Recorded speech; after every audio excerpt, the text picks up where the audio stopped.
50 বছর স্বাধীনতার 50 বছর ধরে যারা পুরো বাংলাদেশের রাস্তাই ঠিক করতে পারে নাই, তারা কত বড় দুর্নীতিবাজ চিন্তা করে নাই।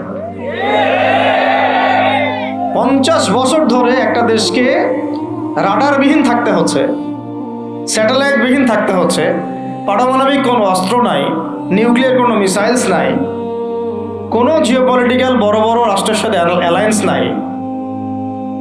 পক্ষান্তরে উল্টা কুফার, তাগুত, মুশরিকদের দাসত্বে আমাদেরকে নিয়ে গেছে। তাহলে 50 বছরের খেয়ানতের লিস্ট করলে মানে এক আসমান থেকে দ্বিতীয় আসমান পর্যন্ত হবে আর কি। এই বিগত স্বাধীনতার 50 বছরে আমাদের এমন একটা জেনারেশন রেডিমেড পাওয়া উচিত ছিল, যাদের ঘরে ঘরে আলেম, ঘরে ঘরে হাফেজ। এখন ঘরে ঘরে খুঁজলেও, বোম মারলেও আলেম বের হয় না, ঘরে ঘরে খুঁজে ছান মারলে একটা করে হাফেজ বের হয় না, আলেম বের হয় না। ঘরে ঘরে ছান মারলে যে কোনো একটা টিকটকার ঠিকই বের হয়। এই বাস্তবতা।